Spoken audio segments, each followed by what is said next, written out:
Hi, I'm Dr. Michael DeTola. Let me tell you just a little bit about BruxZir and why it even exists. Well, what is BruxZir? That's a good place to start. BruxZir is a 100% zirconia crown. So unlike most zirconia-based crowns where the zirconia makes up the substructure, the coping, and then we put porcelain on the outside of it, BruxZir is 100% zirconia from all the way to where it touches the prep all the way out to the occlusal surface. Now, why would we do this? Why would we go with this monolithic concept of a total zirconia crown? Well, one of the big reasons is when you take porcelain and you put it on something, whether it be a metal substructure or a zirconia substructure, when you put those two layers together, there's always the possibility that those two layers are going to come apart. The best case scenario for that is just some chipping on the porcelain that you might be able to polish unless it's an anterior tooth, or the porcelain can break off all the way, exposing the zirconia substructure or the metal substructure. So one of the big benefits of having a monolithic restoration is the fact that nothing can chip off of it because it's all made out of one homogeneous material and we don't have two materials that are fused together. Another reason why a BruxZir monolithic zirconia crown is such a good idea is because we see a lot of cases here in the laboratory where dentists have had to underprepare or underprepared for any number of reasons. And in those cases, we have very few choices. In fact, the choices typically come down to you can do a cast gold crown there, you can do a PFM crown with a metal occlusal there, or you can adjust the opposing until this PFM fits between it. Now, all three of those options aren't necessarily attractive to the patient. Patients don't really enjoy having their opposing teeth ground down to make room for the new crown. And more patients are objecting to cast gold crowns, which I don't happen to agree with, but this is the patient's choice, not mine. And patients aren't real big on a PFM crown that's got a big metal occlusal as well. So with a BruxZir homogeneous 100% zirconia-based restoration, now we have the ability to have something that we can use in those areas of limited interocclusal reduction that is still tooth colored. Let's take a closer look at those three options I just talked about and talk about what the patient might like better. One option for a crown prep where we have limited interocclusal space is to use a metal occlusal PFM as you see here. And it's an okay solution. You know, there's really nothing wrong with it from a functional standpoint, but patients aren't real thrilled when they see it. In fact, I remember early in my career having a woman question, you know, the $750 she'd spent on a porcelain crown and why was it half metal, you know, on half the top and half the inside, and she could see it with a mirror on the lingual. So that's a solution, but it's not necessarily one where the patient's going to go, oh, great idea, doc, I'm glad it looks like that. Another solution is certainly to go with a cast gold crown, and there's really nothing bad that you can say about a cast gold crown. Gold is the longest lasting restoration that I've ever seen in the mouth. It won't break, it wears, it doesn't wear the opposing teeth. Everything that you can say about it is really nice, except for the fact that depending on where it is in the mouth, it can be seen from about 30 feet away. And there are just patients who simply refuse to have cast gold in their mouth. There are patients who still like cast gold, and most of them are dentists or work for dentists, but a lot of patients that I talk to simply don't want to have cast gold in their mouth. Therefore, we've got a situation where because we had a short clinical crown, maybe on a lower second molar or something like that, we have a very short prep, we couldn't reduce anymore, we've got some limited interocclusal space, and we need to place a crown back there. So these two choices aren't seen as aesthetically favorable for the patient. Well, enter BruxZir. Let's take a look at how BruxZir fits into all of this. And again, this is a 100% zirconia-based crown. So there's no porcelain on this crown. It's entirely zirconia. So the same type of zirconia substructure that you'd find on a lava crown or a Procera zirconia crown or a CZ clinical zirconia crown.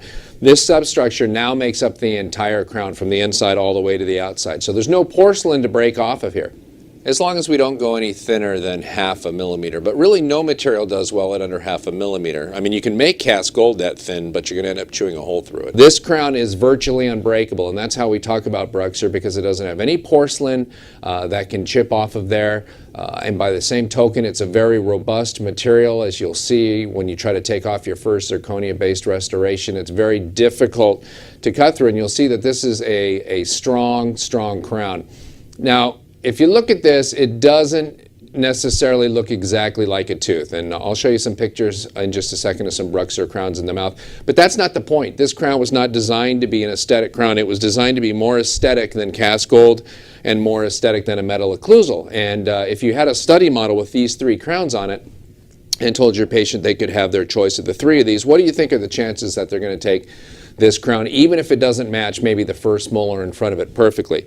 This one might match a little bit better in terms of the porcelain, but half of it's metal, and the cast gold won't match at all. And so it's one of the big deals. Really, BruxZir, its primary indication in my mind is when you want to place cast gold in a patient's mouth and the patient simply won't accept it. BruxZir is a fantastic restoration in cases like that. Let's go ahead and take a closer look at how BruxZir looks in the mouth.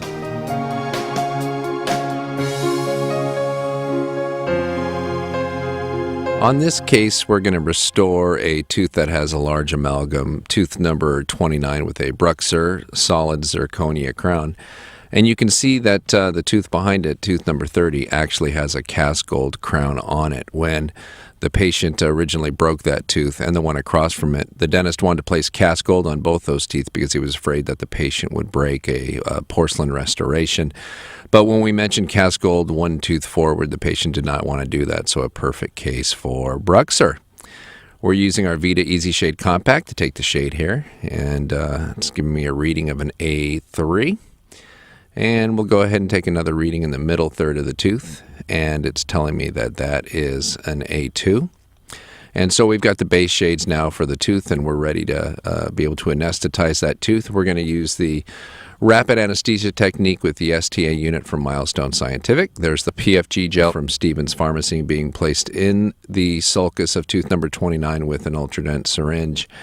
And then the STA small extra short 30 gauge needle tip goes right into the sulcus. And we will achieve pulpal anesthesia on this tooth in about 90 seconds. And that's going to be our only injection, is this sulcular injection. And that's why it's called the rapid anesthesia technique. Because within about 90 seconds, when we've given about half the carpule of Septicaine, I can set that down and immediately pick up the handpiece and start prepping. So it's rapid and it's efficient. This is the first step in the reverse preparation technique. We're going to break the contact. So it's a 56 burr carbide burr that we're using to go through the contacts and just create some space. So the goal of the first step of the prep technique is just to gain a little space in between the teeth so we can place our first cord. The cord, as you'll see, will retract the tissue for us and help us show us where we're going to put our initial margin placement. And it's also going to protect the tissue at the same time from the rest of the preparation technique so that we don't nick the tissue at all. You can see we just kind of floss the first cord or the bottom cord into place. This is a size 00 cord, the Ultra Pack cord from Ultradent, and it's a braided hollow cord. So you can see it goes into place relatively easy. You don't have to put too much effort to get this bottom cord down into place because it just kind of collapses into the base of the sulcus. And now this is kind of the key part of the reverse preparation technique, and that is to prep the gingival margin first. That's an 801-021 burr from the reverse preparation technique kit. And you can see we've placed a half circle at the level of the gingiva on the facial and on the lingual as well. So this is going to guarantee an almost perfect margin formation and enough reduction in the cervical third on both sides. And the next step is to place some depth cuts. This is a 2mm depth cutter, and you can see I just went in the central groove right through that amalgam. You can see it's self-limiting. Watch it as it goes down, and then boom, it bottoms out. So it can't go any farther than 2mm. You could stand on the handpiece and it won't go any deeper than 2mm. It bottoms out and it won't go any further. This allows you to lean on it and really kind of press hard on it, and so you can do these depth cuts quickly without fear of going too deep. Here's a 1.5mm depth cut being placed in the axial surface. We don't need to place one in the cervical third because with that round burr, we already have essentially a 1.2mm depth cut. So now that we've got all the depth cuts in place around the tooth, it's pretty much just a race to see how quickly we can get the enamel off and get down to the base of those depth cuts. That's an 856-025 tapered burr, my favorite burr. It's certainly the workhorse of this technique.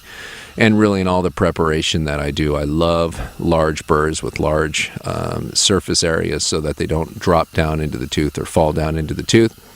The only problem with them is you can't always fit them interproximally if you're not prepping the adjacent teeth. So we'll go with an 856-016 when it comes time to do some reduction interproximally on the mesial and the distal. So you can see with the 856-025, we're simply prepping tooth structure away till we no longer see the base of those holes. And I can tell you that working in a dental laboratory, the one complaint that I hear from technicians is consistently, why don't dentists reduce more?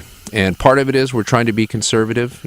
Part of it is we just lose a reference point. Once we start to prepare the tooth, we're no longer able to see a reference mark of how far we've actually prepared, which is why I love the reverse prep technique, because it's got some depth cuts in it, so we always know where we are. This is why I love electric handpieces. I've got it turned down to 6,000 revolutions, and I've got the water turned off as well, so I can see exactly what I'm doing as I go around and finish that margin. Once I finish the margin and smooth everything up, it's time for the top cord. This is a size 2 cord. This is the 2E Ultra Pack cord from Ultradent, and obviously it's bigger than the BruxZir cord, so it's a little more difficult to get into place. And this is the cord that is going to create the space for the impression material. So once we put the cord into place, it's going to sit for a good 8 to 10 minutes to give us some retraction. I noticed that I had nicked the gold crown on the tooth behind it, so this is a perfect time to go in and polish that with some brownies and some greenies before we take the impression. The copper cap goes into place over that top cord, over that number 2 cord, and the patient bites down on it, keeps it isolated for 8 to 10 minutes. And look at that sulcus. In fact, you can see all the way down there. In fact, you can see the BruxZir cord at the bottom of that sulcus, and that's exactly the kind of retraction that we want to see. And that's why it's important to wait for 8 to 10 minutes when you do that. You don't put that top cord in and decide you're in a hurry and pull it out 60 seconds later. You need to get enough retraction to have time for the 20 seconds that it takes to squirt the syringe material in onto the prepared tooth and the adjacent teeth. And then my assistant hands me the loaded tray, the Quad Tray Extreme from Clinician's Choice, my double arch tray of choice. And you can see the nice result that we get there. Little scrap of that bottom impression cord sitting on the impression. We can just pull that right off. We place the temporary, and now it's been about 7 days, and the patient's back again, and we're going to wiggle off this temporary with a pair of curved hemostats and see what we have underneath. Everything looks pretty clean. Little debris there on the distal that we can go in and wash off, and go ahead and see whether or not we're going to have to do many adjustments on this BruxZir crown. Because it's a CAD-CAM crown and the contacts are dialed in and the occlusions dialed in, we typically don't have to do much adjustment if we make a temporary. If we make a provisional crown that has good interproximal contacts and has a good occlusal stop on it, it's very easy for our dental assistants, or even for us, to polish away those proximal contacts on the temporary, or polish away a spot of centric occlusion on the temporary and have the tooth move around during the 2 weeks while we're waiting to get the crown back. And if that happens, all these CAD-CAM parameters that have been programmed in for us are really for naught, because the tooth, in fact, has moved during those 2 weeks. Because it's a high-strength BruxZir solid zirconia crown, we've submitted this with 3M SBs for Liax Luting Cement Plus. Could you bond this into place? Sure, you could bond this into place, but we had a prep that had plenty of retention, enough length on it, and we don't need to worry about this crown coming off. So I'm always going to go with conventional cementation, because I know the Liax Luting Cement Plus has almost zero post-operative sensitivity. So easy to use, so easy to clean up. Just a straightforward, fantastic crown and bridge cement. Had it been a very short preparation or over tapered, you could use a self-etching resin cement like Maxim Elite. And even on the horizon, it looks like we might have some bonding agents, which will help these resin cements actually bond to the zirconia itself on the inside of the BruxZir, since it's a solid zirconia crown. Putting the articulation paper in, having the patient bite together, we see we've got some nice areas of contact on the cusp tips, and we can see that the unprepared teeth, the cuspid and the lateral, have marks on them as well. In fact, I can see marks right by the wear facet on that lateral. And so there it is. That's a solid zirconia crown on tooth number 29. There's no porcelain on that whatsoever. I've always wanted to have a material that was a cast gold in about a shade A2, and that's not what BruxZir is, but we're getting pretty close. If you look at that from the outside, that looks a lot like tooth number 28. Doesn't have as much, surface texture on it, but certainly blends in very well. And if we look at it from the occlusal, it definitely looks better than an amalgam. And if you show this picture to 100 of your patients, they will say it looks better than the cast gold as well. So nice looking restoration, that BruxZir solid zirconia restoration, the crown on tooth number 29.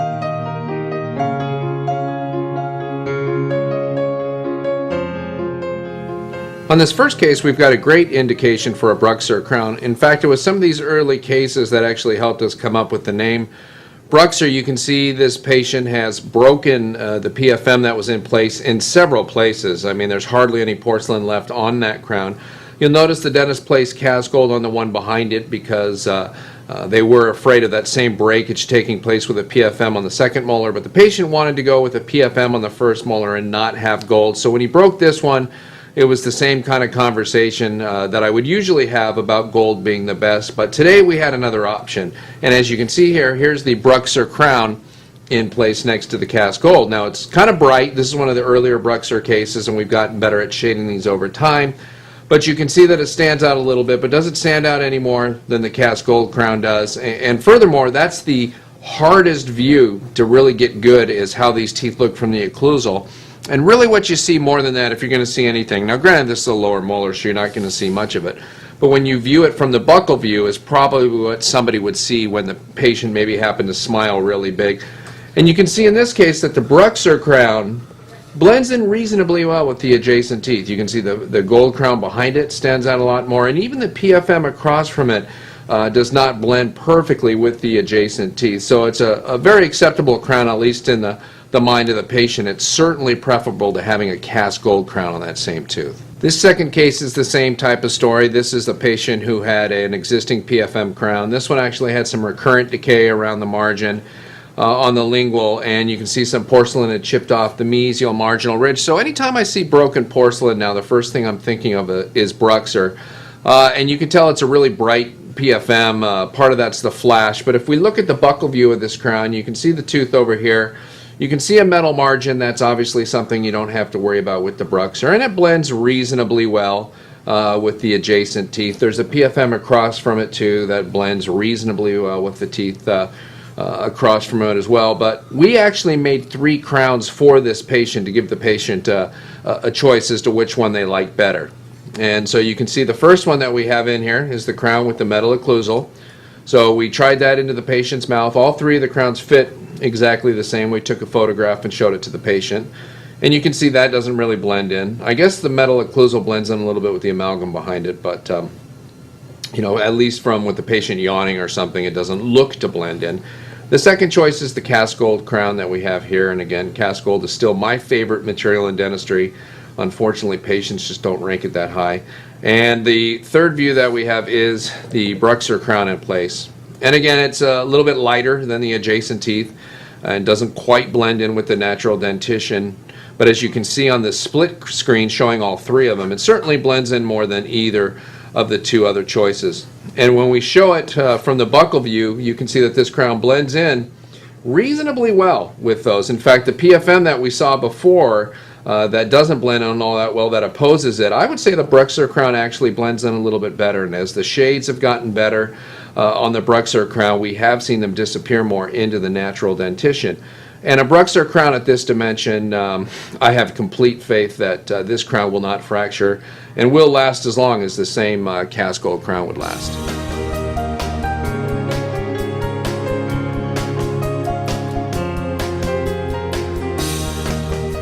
Adjusting BruxZir restorations is definitely different than anything we've done in dentistry before. Most of the time in the past, we've either been adjusting porcelain on a PFM restoration, or we've been adjusting the porcelain on an all-ceramic restoration. BruxZir is different, of course, because it's a solid zirconia restoration that has no porcelain on it. So we're going to need different burrs and different polishing wheels to be able to adjust and polish it effectively, and we'll take a look at those later. Also, there's going to come a time where you're going to have to cut off a BruxZir crown or a zirconia-based restoration. And if you don't have the correct burr in your office, it's going to be very, very difficult. What you're going to find is you'll be able to cut through the porcelain on the outside of the restoration, and when you get to the zirconia-based coping, whatever burr you're trying to use is just going to spin on the coping and polish it and heat it up and not cut through it at all. The good news is that the same burrs that you're going to find in the BruxZir adjustment and polishing kit are the same burrs that you use to cut through zirconia. So if you have this BruxZir kit, you're going to have the burrs that you need when eventually you have to cut one of these crowns off. Another question I get from dentists a lot is, what's the wear rate on opposing teeth from BruxZir crowns? And that's a great question. We're in the middle of a study right now at a major U.S. university, and we're about 100,000 cycles through it on a chewing simulator. And so far, after those 100,000 cycles, I'm happy to say that the wear rate on the opposing teeth from the BruxZir crowns is roughly the same as that of lithium disilicate or EMAX crowns, and so we're cautiously optimistic about this. I think you're going to see as we polish some BruxZir restorations that you're going to understand why it probably doesn't have a large wear rate on opposing teeth. And that's because when it comes to wearing opposing teeth, it's got more to do with how rough the surface is rather than how hard the surface is. And one of the things that's been a little counterintuitive that I've learned from BruxZir is that zirconia material is actually easier to polish than feldspathic porcelain. Let's take a closer look at what we need to do to adjust and polish BruxZir restorations. So here is the BruxZir adjusting and polishing kit. Let me take it out of the box here. First thing you'll see is it comes with a little set of directions, and for reorder it shows you all the different tips that are in here. I tried to keep it as simple as possible. I apologize for having my face there. And then it just shows you some common usages of the different shapes, and you'll see that as well. It's also got the prep kit, the reverse prep kit. If you've seen the way that I like to prep crown and bridge, we've got that DVD available on our website where it explains why I like to use that prep technique to get consistent reduction and consistent aesthetic results. Here's the kit itself, and you'll notice I've done my best to keep it simple as possible. There's just a couple of different shapes on here. We've got 3 different shapes of diamonds, and we've got 3 different polishers. So the first thing to notice is the diamond itself. It's a blue striped diamond. You know, you'll see other grits of diamond that have different color stripes on them. For example, turbo or super coarse diamonds have black. The green diamonds are the medium grit. The red diamonds are a super fine grit. You'll see the white grit as well. And this is a blue stripe, and it's a different grit. It's a proprietary grit. I can't even tell you what the grit is. Axis actually won't tell anybody what it is because it's a diamond that only they make, and it's particularly good for cutting through zirconia. You know, the first couple times I tried to cut through zirconia, I went for a very coarse burr. I went for a burr that had huge diamond particles like I'd used to prep a tooth, and it did nothing to it. So it was very counterintuitive that you would need a burr that had much more of a fine grit as this one does to be able to go in and cut through the zirconia. So you're not looking for something that's really coarse. You're looking for something that is more fine, like these blue striped diamonds. You'll notice on the kit that we have 3 shapes of diamonds. I don't like kits that come with 6 or 7 different shapes of diamonds. I just don't need that many shapes typically, especially for something like adjusting and polishing. So the football shaped diamond is the main one that I use for making occlusal adjustments on posterior teeth. BruxZir is predominantly a posterior product right now. I mean, there might come a day where it looks good enough that it becomes a choice for anterior restorations, but right now it's mainly a posterior restoration. So for occlusal adjustments, I love a convex burr like this football burr for the occlusal surfaces. It's got a little sharper point than most of the prepping footballs that I use. It really helps you to kind of put that point into the central groove or a groove next to where you're adjusting and accentuate the anatomy at the same time. The second shape is a tapered diamond. This is going to be used for mesial and distal contacts anytime we need to make an adjustment to the contacts. So any kind of proximal surface or even a buccal or lingual surface, we're going to be using this tapered burr. And the last shape is the round burr. If you were to maybe do one on an anterior tooth, this could be good for the lingual surface of the anterior tooth, although the football burr could work well for that too. But really it's in here for just kind of hard to reach areas on the occlusal surface where maybe the football burr is going to be a little too big. And it's there because I know there's probably going to come a time one day where you need to do an endodontic access through either a BruxZir crown or another zirconia-based crown. And when it does come time to make that endo access, the these round burrs work really well for kind of penetrating through the zirconia, getting down into the dentin before you widen that hole in the zirconia and make it a little bit bigger. Because of the wide surface area and the round shape of that diamond, it does a good job cutting through the zirconia. When you're cutting off crowns, if you use a burr like this tapered burr, you have to try to do most of the cutting with the shank, the top part of the shank of the diamond where it's thickest. The diamonds get stripped pretty quickly off the tip of that diamond, that tapered diamond, and even the tip of the football if you're using it to cut through the zirconia to remove the crown. So just 3 diamond shapes, basically football for the occlusal, a tapered diamond for the proximal surfaces, and then a round diamond for doing an endodontic access if necessary.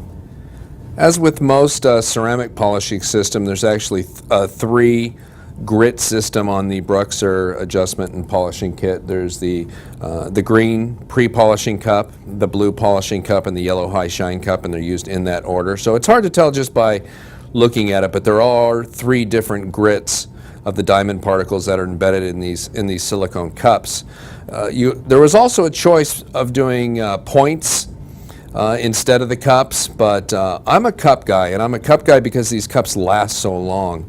And they'll get almost anywhere. You can get the occlusal surface, you can get the lingual, you can get any kind of axial surface or interproximally. And I hate when silicone points come in a kit and by the time you used it 2 or 3 times they've just disintegrated, down to the shank. And so I really like these cup shapes because they last a long time. And I hate getting a kit and then having it disintegrate in front of my eyes after I used it 2 or 3 times. So we've just got 3 diamonds and then 3 grits to polish it with. So let's go ahead and take a closer look at what this looks like on some BruxZir crowns. I would probably be remiss if I didn't mention my affinity for this handpiece. I love electric handpieces. I get that they're bigger and they're a little heavier, and some dentists may have musculoskeletal problems that don't allow them to hold a heavy handpiece like this throughout the day.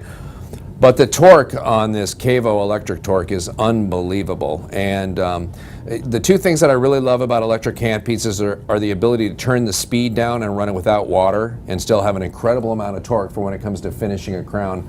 And beyond that, when it comes to polishing restorations in the mouth, because of the fact that we have so much torque in this handpiece, I finally feel like I can effectively polish restorations in the mouth as opposed to an air-driven handpiece where there just wasn't enough torque to keep the polishing tip spinning all the time. So, we hate to have to make adjustments in the mouth, but oftentimes we will cement a restoration. The bite is a little bit high. We need to make a small adjustment.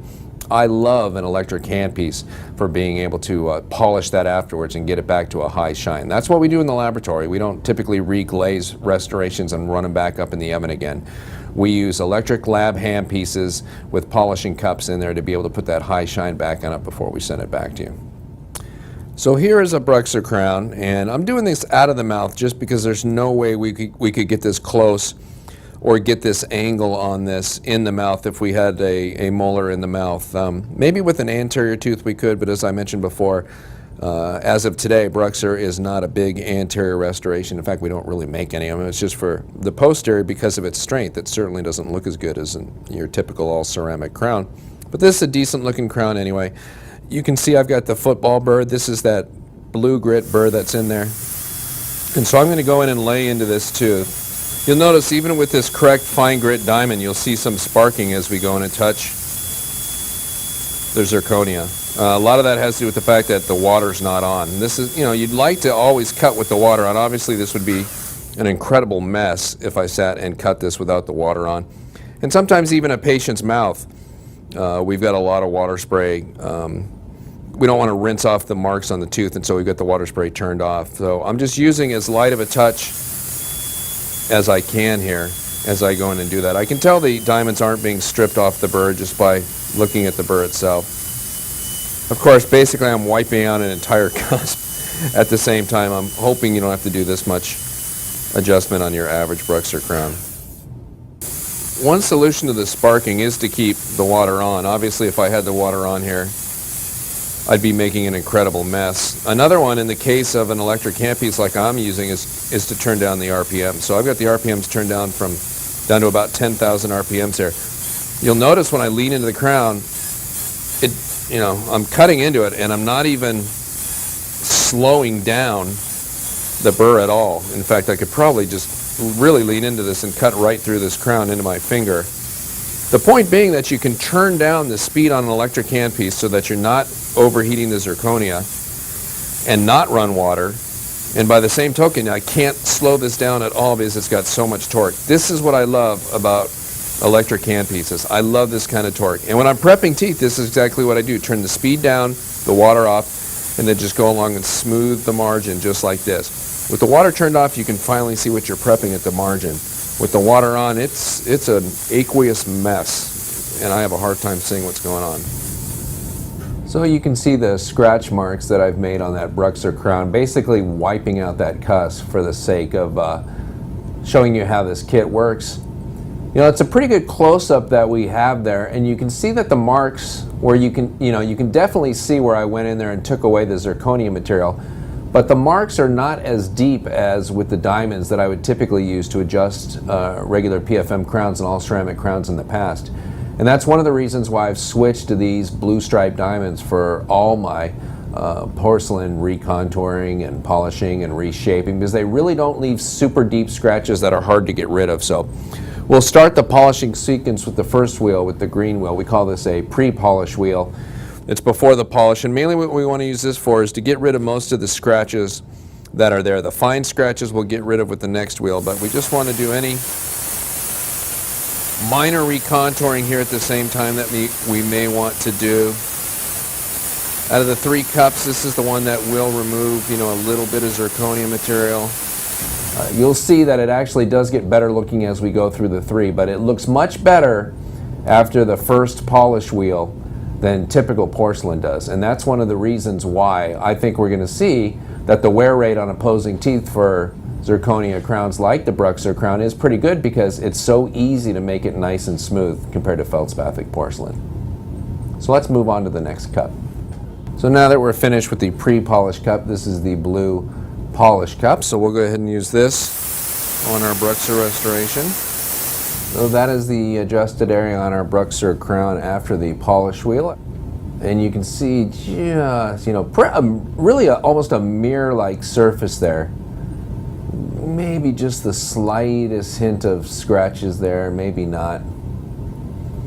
And that's what I mean. Again, that looks far ahead of where a typical feldspathic porcelain PFM would look at this point after 2 wheels. So we'll go ahead and use the yellow high shine wheel here. This is the finest grit of the 3.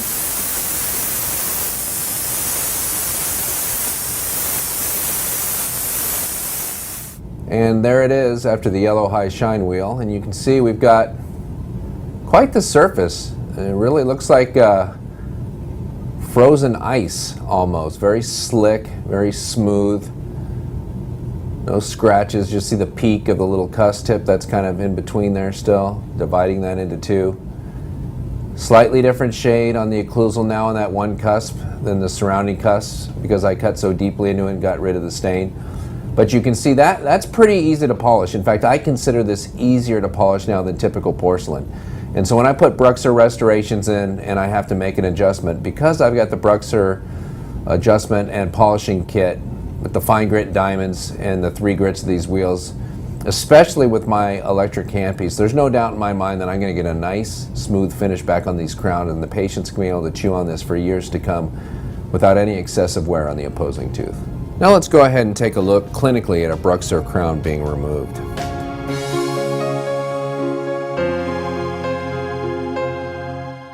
One of the most common questions I get about BruxZir is how difficult is it to cut off? And as long as you have the right burr, it's really not difficult at all. And so I'm going to cut this BruxZir crown off that you see right here. This is a Zircut diamond from Axis Dental. It's a very fine grit diamond, which is a little counterintuitive. You would think you need something really coarse to cut through something really tough like zirconia, but that's not true. You need a fine grit. And you can see I lay it against the tooth and then pull it away. Lay it against the tooth and pull it away. Lay it against the tooth, pull it away. Got a lot of water spray going on here. And there's the tooth. You can see the tooth starting to show through. The difference in color between the zirconia and the prep makes it really easy to know when you've cut far enough. So in that respect, it's kind of like cutting off a typical PFM crown. It's not that difficult to see. The shape of the burr here is not that important. I'm using a burr here with a wider tip because it's a supragingival margin. I go to a tapered, narrow tip burr when I'm really close to the gingiva. And now that I've gone all the way through the buccal and the occlusal, I'm going to take my Christensen crown remover and actually go inside of here. That slot's a little wider than I'd want it to be from that wide diamond, but the wide diamond was more efficient. And boy, you can see I'm really having to crank there, and that distal half comes popping off of there. And that's not only a testament to the strength of the BruxZir, but to the cement, the Reliex Luting Plus cement from 3MSB that we've used. So the whole mesial half of the crown has not even moved yet, and so we've got to cut through that again because you just can't grab onto that with rheostats and pull that off. So this is one of the difficulties in these all ceramic crowns as opposed to a PFM is you can't bend the framework, bend the substructure, and then remove the whole thing. When you go to bend it, it breaks and you have to take it off in pieces. So typically we're taking off 3, maybe 4 different pieces of crown, usually 4, I would say. So we took off the first one. Now I'm going to crack through the mesial marginal ridge and separate the lingual and buccal portions. And there goes the mesial buccal portion of the crown coming off. And actually, usually you would have to cut this in half one more time. I get lucky here and just push on it, and the vibration from the handpiece has broken the cement bond, so I can actually pull this mesiolingual piece off. Usually you would have to cut that in half again, and then maybe even prep off the last little 1/8 of crown from the tooth. So again, the key point to remember here is you need to have one of those fine grit Zir-cut burrs available from Axis Dental. They're also available in the BruxZir adjustment and polishing kit, so you do not need a separate burr. It's those same burrs that are in the adjustment and polishing kit that cut through zirconia. And as long as you do it with steady pressure off and on, lots of water spray, you'll be fine. You won't see any sparking, and you'll be able to see the differentiation between the crown and the tooth and get the BruxZir crown off safely. So in this introduction to BruxZir restorations, I've mentioned my 2 favorite indications. The first one is when we have limited inner occlusal space on a preparation where we should use cast gold or a metal occlusal, but the patient doesn't like the look of cast gold or metal occlusal. This is a perfect place to put a BruxZir restoration in place. The second place is anytime I see a broken PFM or any kind of broken porcelain. When I see a patient who's got a strong enough bite to do that kind of damage, I want to go with a virtually unbreakable material like BruxZir. BruxZir can also be used for inlays and onlays, so it really can be a cast gold replacement if you want it to be, if your patients don't like cast gold. I happen to like cast gold inlays and onlays better than composite or porcelain, so when patients won't accept those, that's when I move to BruxZir restorations. On behalf of all of us here at the laboratory, thanks for your time and your continued commitment to quality dentistry.